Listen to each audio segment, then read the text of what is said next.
Welcome back to Inside the Paddock. This is episode number 11 for the Austrian Grand Prix this weekend. We had a tight qualifying this morning, and it is a sprint race. We got plenty to talk about, predictions coming up, and the return of the game session you saw last week. Let's talk about it.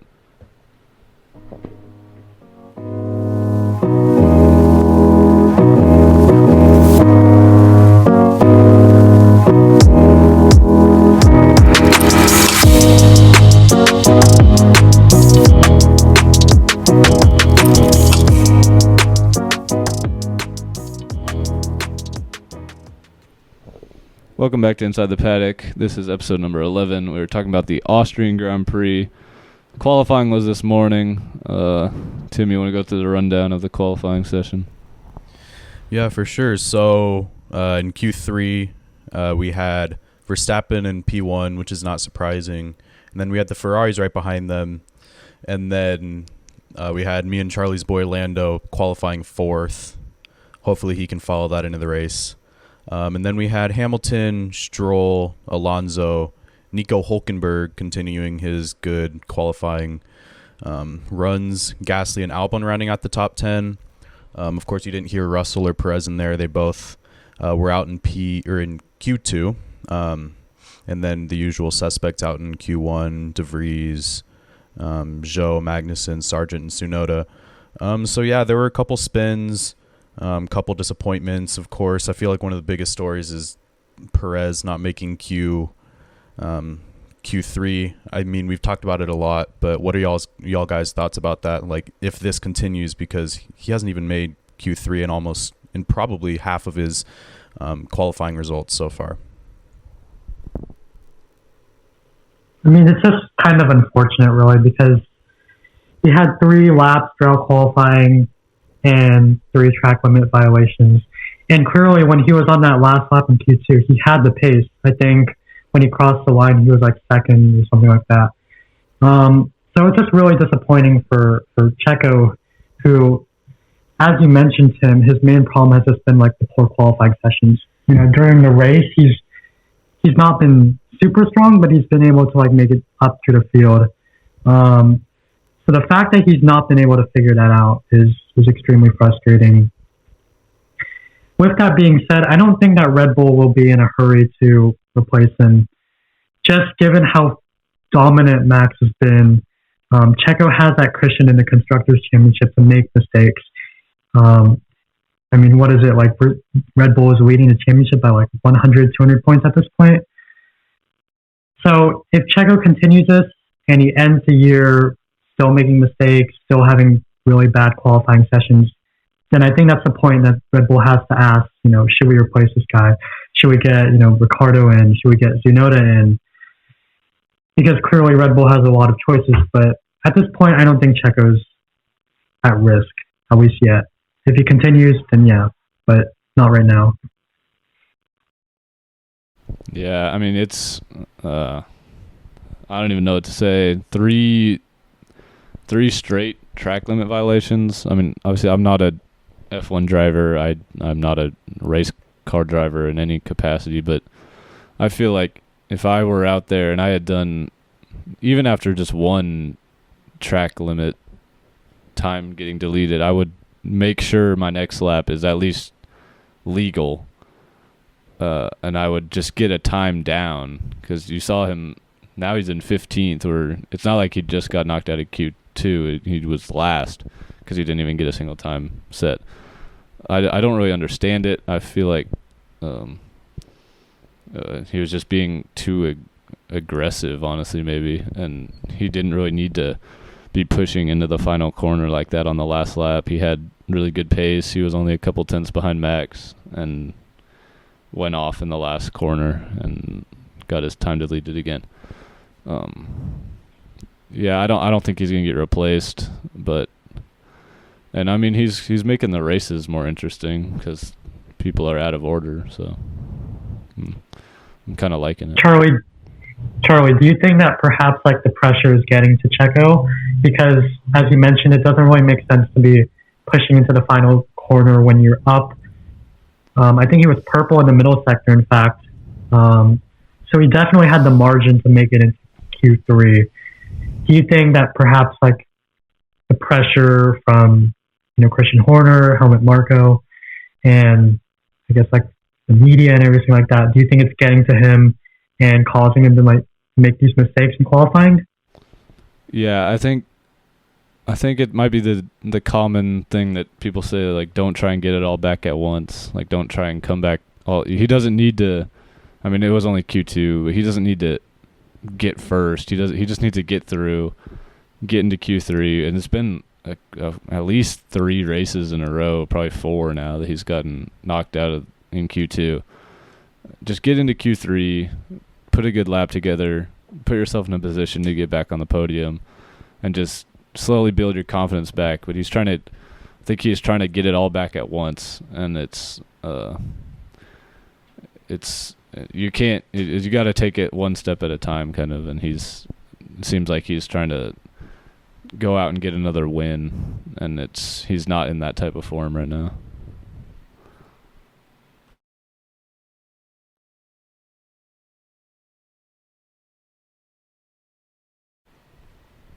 All right, running through the next up, we had Max on pole, but there was some pretty firm competition from the Ferraris, which was pretty surprising. We know that they have shown some pretty good pace at some tracks, but I was a little surprised to see them P2 and P3.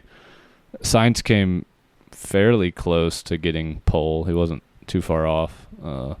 What do y'all think about Ferrari's pace this weekend? Is it a track thing, or are they moved up into that top 3 team race for second, do you think? I feel like it's more of a track-specific thing, just given how uncompetitive, relatively speaking, Ferrari has been this year. I mean, if we think back to last year, Ferrari were strong here too. I think actually they got second and third in qualifying, right, in Austria last year. And then, Sainz retired, but I think Leclerc won the race too. So we know Ferrari can be strong at this track. We know Leclerc especially can be strong at this track. And I don't think it's really indicative, at least yet, of how strong Ferrari is. I think it's more of a track-specific thing. And if they carry it on for a couple races, cool. But it's not probably going to be a long-term thing where they'll constantly be beating out Aston Martin and Mercedes for an extended period of time. Yeah, and I guess that's sort of how Ferrari's been. I was looking at last year's Austria, and they did go 2 and 3, and then Leclerc ended up winning the race. I don't think that this is enough to say that they're up with the big dogs. I think that we've seen this happen a couple other times. I think was it last week or was it before that, where they also got second and third, and then they just kind of threw the race away, or they just didn't have a good race. I believe, let me check. 1 second. I've got it right here. Yeah, it was, in Spain, Sainz was second off of Verstappen. I'm not expecting anything from them this week, especially with the sprint weekend. It's just another chance for them to mess up their strategy. I mean, I think they can both finish top 5, can probably get a podium. You look at Norris will probably hold up the Aston Martins and Hamilton for a while, if he doesn't crash on the first lap. And then Stroll is ahead of Alonso too, so I wouldn't be surprised if one of them gets a podium. Sprint weekend also, if they can show this pace tomorrow, then in the other qualifying thing, then they can take home some points in the sprint race, because no one's gonna jump that far out of order in 20 laps, I don't think. So even in the first practice session, or the only practice session that we've had so far, Ferrari were strong. So clearly they have a package that suits Austria.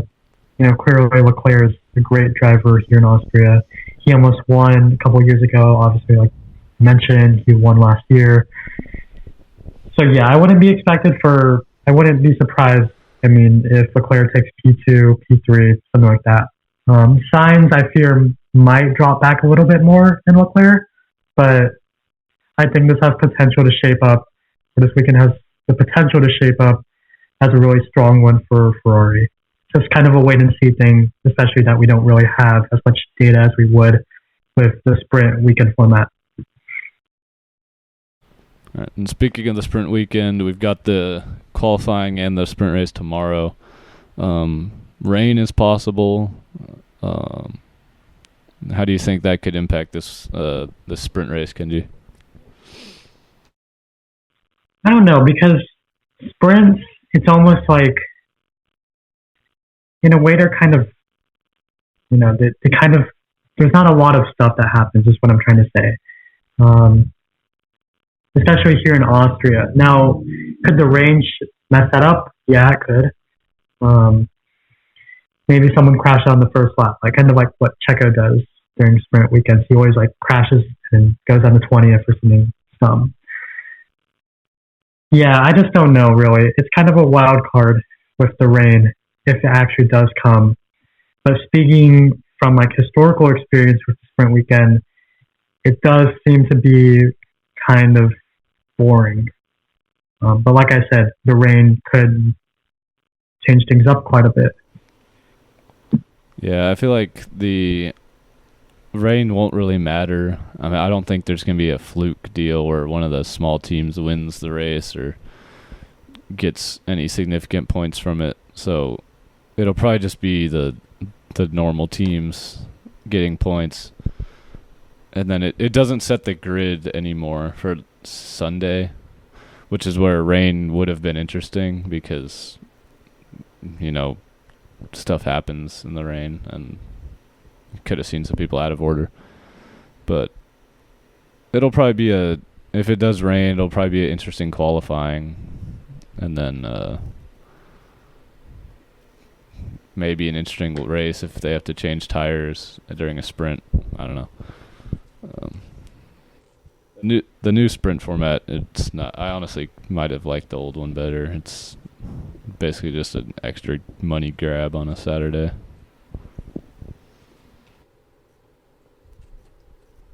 Yeah, I think whatever the case is, Verstappen's still going to win the sprint. I think that's probably the safest bet throughout the weekend, aside from him winning the race. Even if it rains, Max has shown he's a fantastic driver in the rain.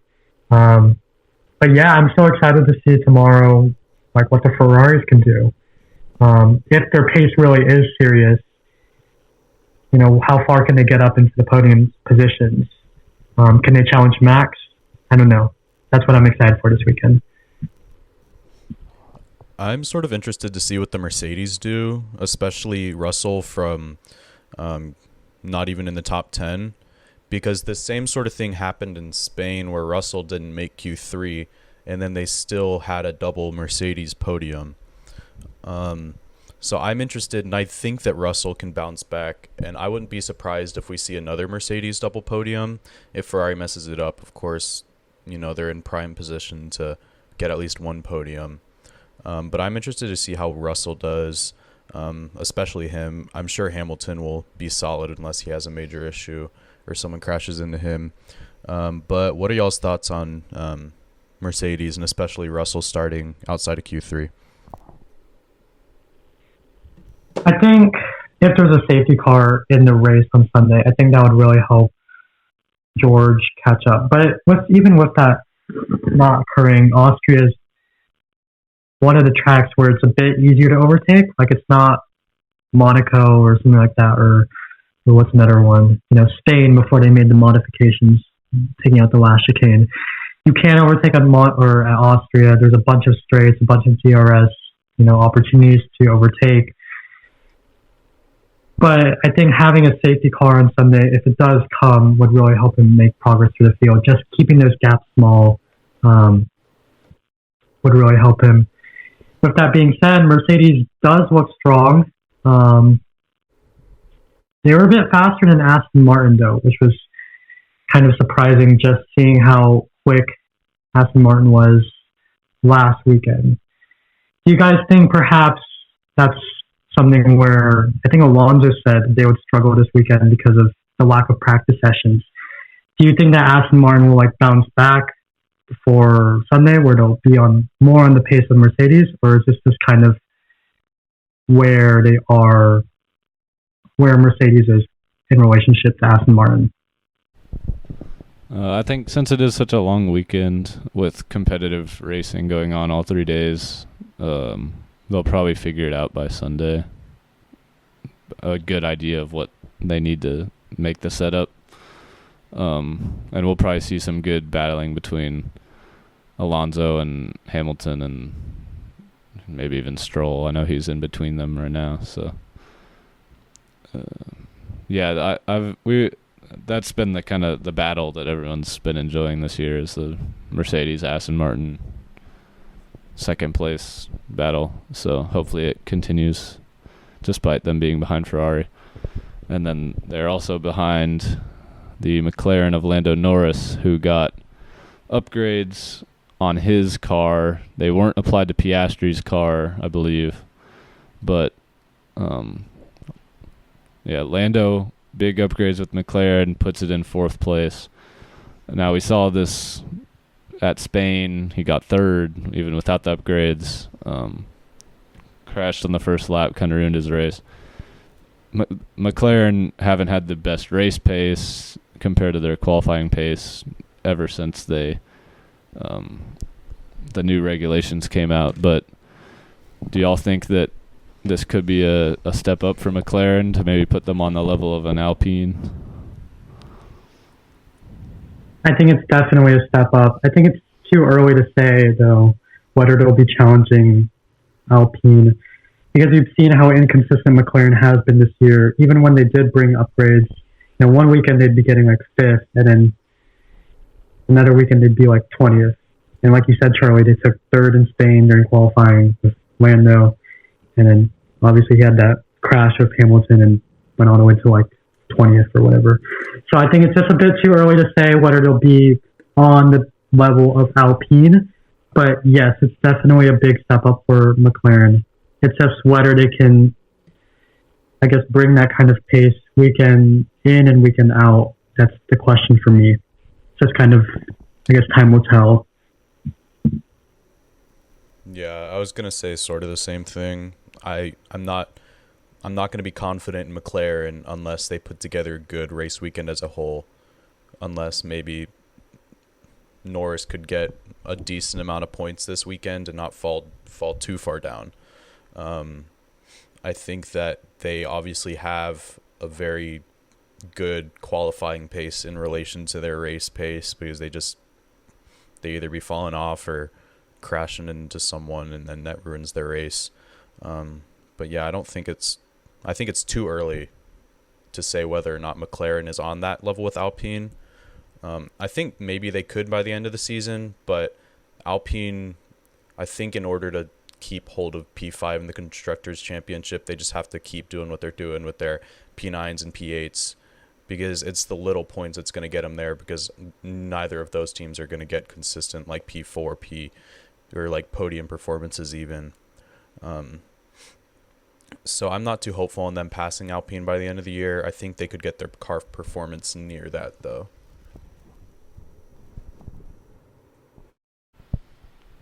Yeah, they got to put it together in a race. I think this is a track that they could do pretty well at, but at the same time, you never really know. I mean, they've got quick cars behind them, long straights. They're not very good at straight line speed, so. But yeah, definitely a step in the right direction. Lando seemed to be up there in all 3 sessions. We know he's a very good driver, but I mean, he's beating Hamilton in qualifying and Alonso, so there's something to say for that. Any other drivers you want to talk about down the grid? The Alpines, Gasly made it through towards the bottom. Ocon got his lap time deleted, I believe. Yeah. Nick DeVries. I don't know. I don't know. It's so frustrating because He was on a little. I'm just gonna say the same. Sorry. No, it's just. I mean, we saw what I don't know. happened in Canada with the incident with Magnussen, I believe. That was pretty amusing, and then this. It's just. It's so annoying because going into the season, I thought Nick was going to be the best rookie, given his experience in Formula E, given the fact that he's won the championship in FE, and the fact that he's just so gosh dang bad. It's so like annoying. Do you guys think his seat is at risk at this point? Absolutely. If he keeps this up, AlphaTauri's got too much talent sitting there for them to be letting Nick DeVries just be messing around there in P20 every race, or not even finishing. So I think just unless he puts together some great performances, he's out, and one of the F2 drivers or maybe even a more experienced driver is going to step up and take his place. Yeah, I think his seat's definitely at risk. Red Bull family has got a lot of good drivers. He hasn't been good. I know a lot of people coming into the season were saying that Tsunoda would be at risk because DeVries might wash him, and it's been completely the other way around. Real quick before we move on to, I guess, predictions, I just wanted to point out, I saw that Hulkenberg has made more Q3s than Perez. This season? Yeah. I mean, Perez has been bad in qualifying, but the Haas, they're kind of weird because they will qualify really good, and then during the race, they'll just be like trash. And I think Gunther Steiner said something where they'll be trying something differently this weekend to like experiment with, I guess, having good race pace. I don't know if y'all saw that. I didn't see that, but makes sense. Well, Magnussen's been bad this year. I don't know why, but He had like a P3 performance earlier on in the season, right? Or Wasn't he P2? Yeah, Q3, P. Yeah, top 3 at least. P2 might be. Yeah. I mean, Albin, though, I think he's another one who needs a shout. The Williams has just been like trash. And yeah, it's Austria where you have a lot of straights, and we've seen the Williams does well on tracks with, you know, that focus on engine power, if that makes sense. You know, Canada was another one of those where I kind of expected him to do well. But I guess just the consistency, he's been kind of as impressive as Tsunoda. And I'm excited to see what he does here in Austria, if he can work his way up, because obviously he'll be under attack from both Russell and Perez behind. But I think I'm just kind of excited to see what he can do in the Williams, and if he can hold back Russell in a similar manner to what he did in Montreal last week. Yeah, I know you're a big Albon fan. This is kind of a question off the top of my head, but like, how would you feel about like an Albon Red Bull reunion, whether that be like an AlphaTauri seat if DeVries is gone, or maybe even higher than that? Ideally, I want to see him work his way back into Red Bull. That would be kind of like the dream scenario for me and for him. I think he's definitely an extremely talented driver. It's just when you're racing against Max Verstappen, especially when he was drawn into that seat, I think in his sophomore year, it just makes you look bad. But I think if he can get back into that Red Bull car and he can race the way he's been racing at Williams, he will shock a lot of people, I think, just how much he'll overperform expectations, as I think he's done this year. But yeah, I mean, if he gets back into AlphaTauri, great. I hope AlphaTauri can work their way up, kind of what they did in 2021, I think it was, where they were like racing with Ferrari for much of the year. I hope one day he can get a win, because I think in 2020 he was going to win, and then obviously Hamilton spun him off into the gravel, which was just so sad. But yeah, I hope his career looks bright, and yeah, I'm just excited to see what he can do in F1. All right, it's a predictions time. You want me to go over last week? Didn't we do that last time? Oh, we did. Yeah. All right. I've sort of got an idea of what who I want. If one of y'all want to go first, you're last, so you can go. Okay. Yeah. I'm gonna go Max P1. Shocker. I'm gonna give Alonso P2. Wait, no, what am I doing? Hamilton P2, my bad. I'm gonna give, I don't know. I'm just gonna give another Mercedes double podium and put Russell in P3. It's kind of a shocker, but if he can pull together another Spain performance, then he can. And then, I don't know. I'm gonna give Norris P5. Just because, his first podium was here, hoping he can do good, although I'm not very, I don't have super high hopes about that. And then I'm going to give Alonso P4. So I'm going to boot both the Ferraris out of there. I think that they'll have a bad race, bad weekend. Last weekend they had a good one, but that doesn't happen very often. So Verstappen, Hamilton, Russell, Alonso, Norris. You want to go, Kenji? Yeah, sure. Yeah, so for P1, I'm going Latifi. No, I'm just kidding. I'm going Max P1.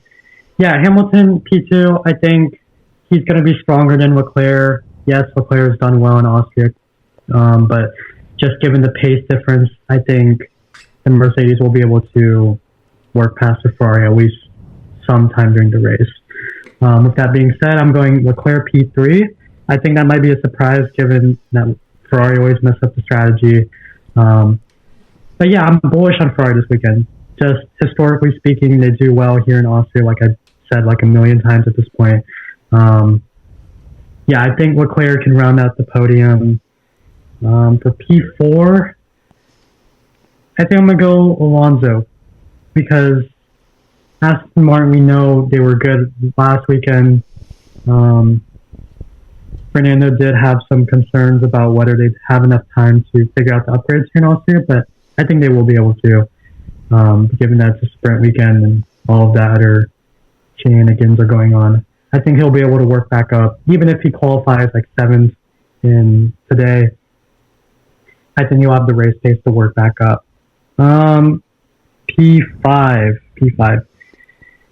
I'm going to go with Lando as well. I think, yes, he's dropped back during the race. McLaren's race pace is a big question to me at this point.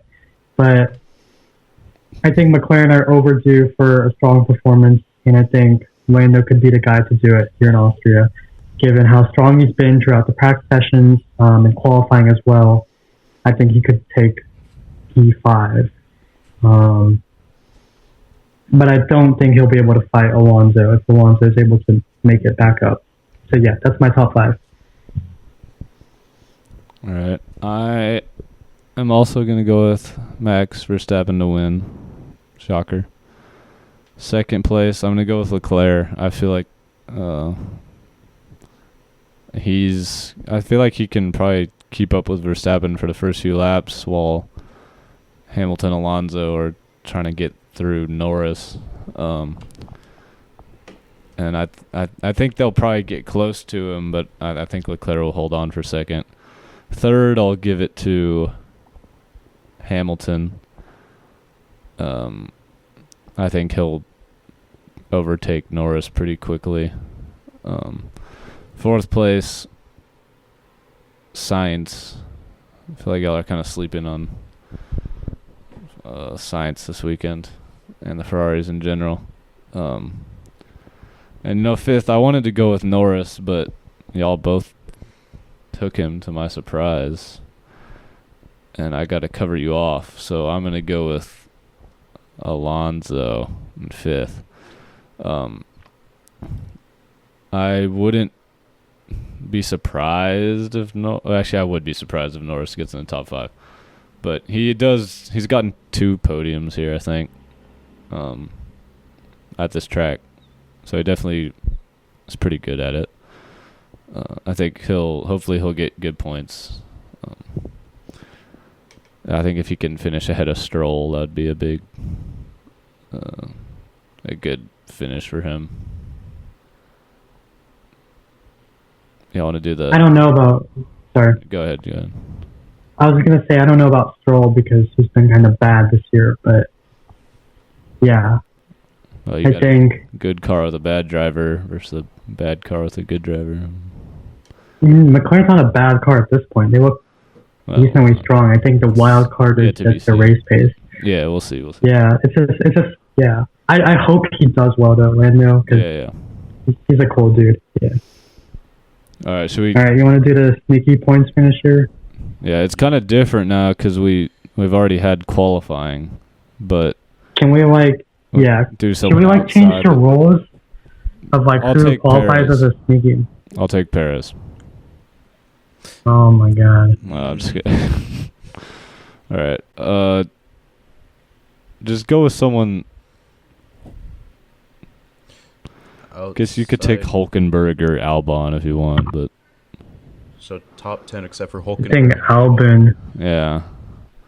So you can't pick Albon basically. No, I think you probably can.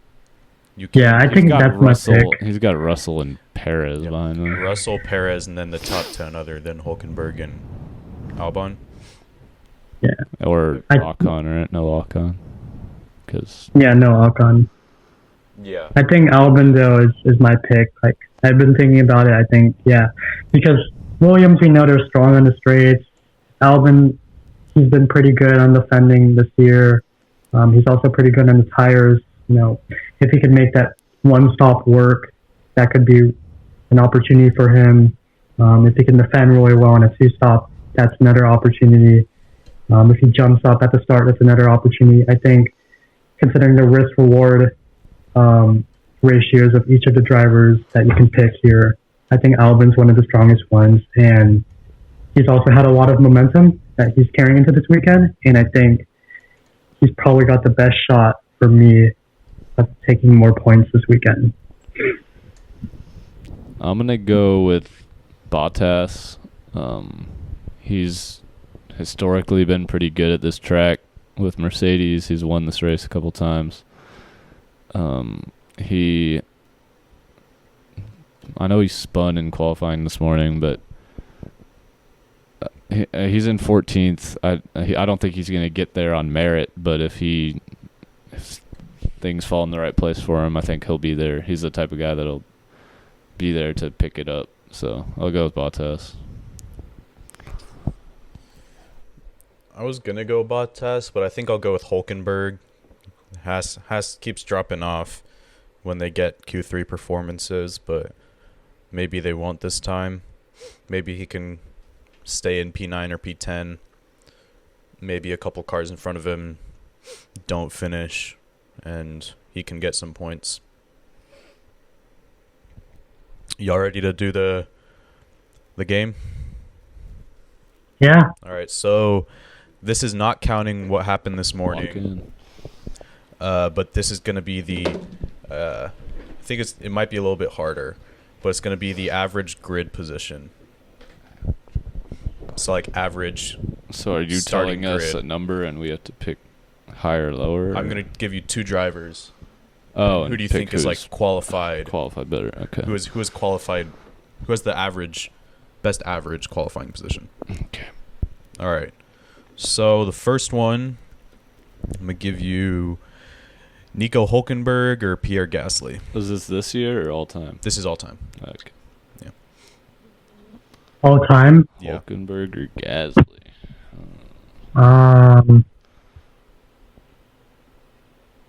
Okay, well, Gasly was Toro Rosso. He did pretty well. And then he went to Red Bull, but then he wasn't even that good at Red Bull, though. So that's a big question for me. Nico Hulkenberg, he's at Haas, which I've always been kind of trash. they've been kind of ass and ass. But he's been. Is that Renault? Huh? Yeah. Is that Renault, Force India, I think? He's bounced all over. I feel like Hulkenberg is my lean right now, but because Hulkenberg, like Haas, they've been kind of slow, but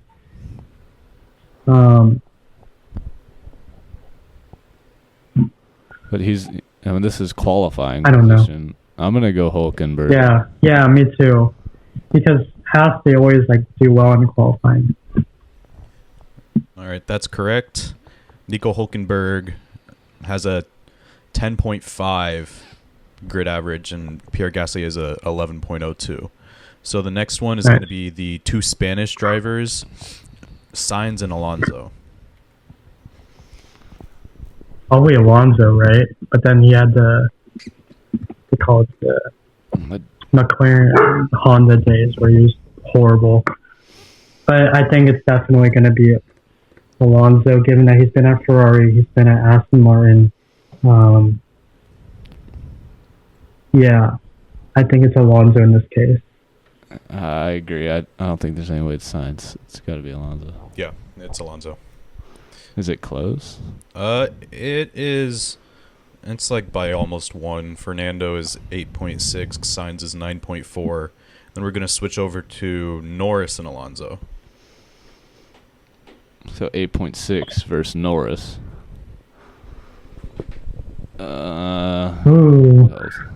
Norris been at McLaren the whole time. But he's been pretty good at 2019. McLaren. He's been pretty good. 2021 he was third in the championship at the halfway point, I'm pretty sure. Yeah. Considering the fact that it's an average, I feel like just Alonso's he's been around time at McLaren would mess it up. But then Alonso was at Ferrari a million times. I think it's Norris though. Yeah, I think Norris. I'm gonna pick Norris too, just because Alonso's been around so long. He was on a pretty bad Renault team after he won. Ferrari wasn't crazy a couple of years, and then the McLaren Honda, even Alpine last year.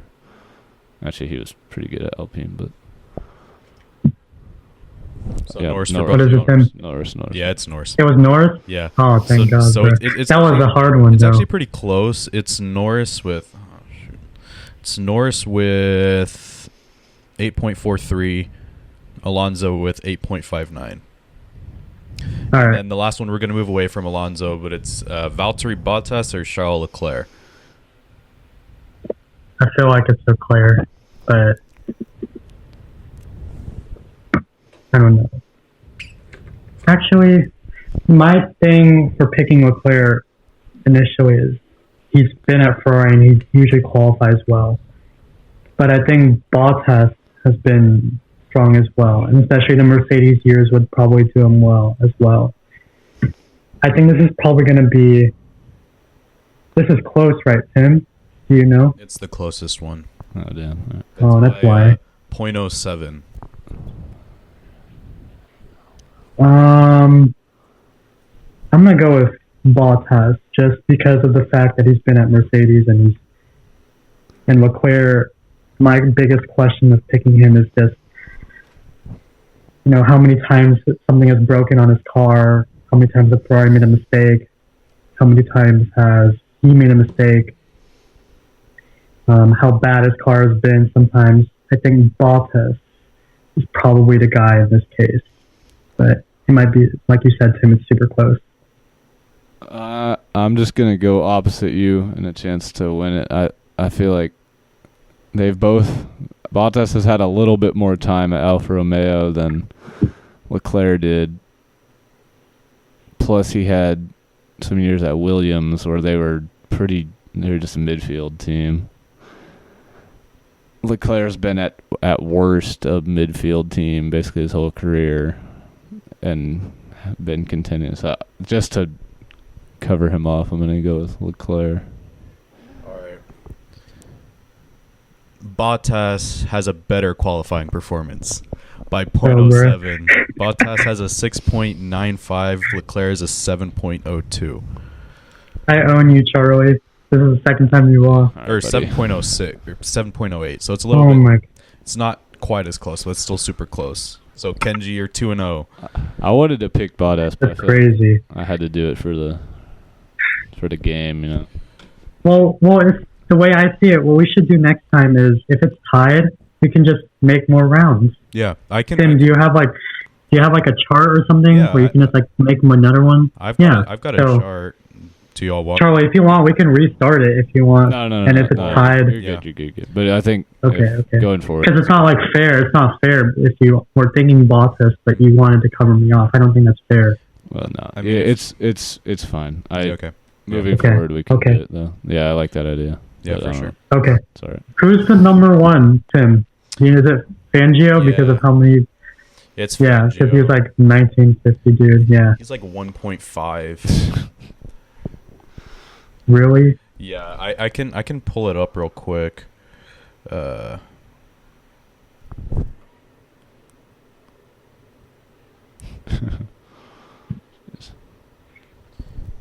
Okay, I got it right here. So yeah, Fangio's at a 1.78, and then it's Farina, and then it's Senna in third. Hamilton's in 7th, Max is in 19th, and then Bottas is the next closest out of the current drivers. What is Max's like qualifying, like average qualifying? Is it like 6 or maybe is it like 5? It's 5. Is it somewhere around there? It's 5.4. Oh, okay. That's pretty 5.4, close. Yeah. Yep. Yeah. Tim, do you want me to do the plus minus next time so like you can play against Charlie? Sure. Yeah. Okay. Do you have like a topic you prefer? Actually, no, that would mess things up because you can study for and shit. Yeah. No. Come on. Yeah. No. Okay. We're good. Okay. Well, I'll run it next time. Yeah. Charlie, maybe you'll have a chance to win because I won't be playing you. I'm just kidding. All right, come on, buddy. It was a little bit tough to like find a stat. Like there's so many stats that like it's either just so random or things you'd know, like who has more wins or like Maybe one day we could do like a quiz round, like who was the champion in 1950 or something. I don't know. or Farina, obviously. Yeah. Farina. Fangio. No, it was Fangio, I It think. was Whatever the heck it was. I don't remember, bro. one of those drivers. Yeah. Yeah. Kind of like when F1, like the YouTube channel did their like quizzes. I don't know what they're called now, but I don't think they do them anymore. Grill the grid. Yeah. Right? Grill the grid. Oh, yeah. Those are cool, but Yeah. maybe we could do one of those these days. All right, y'all got anything else on Austria? Are we ready for this weekend? I'm excited. I think I'm ready. Yeah. Excited to see everything this weekend, like I said. All right, that concludes episode 11. We will be back to cover what is looking like it could be a pretty interesting race next week. So thank you guys for listening, and see you next time.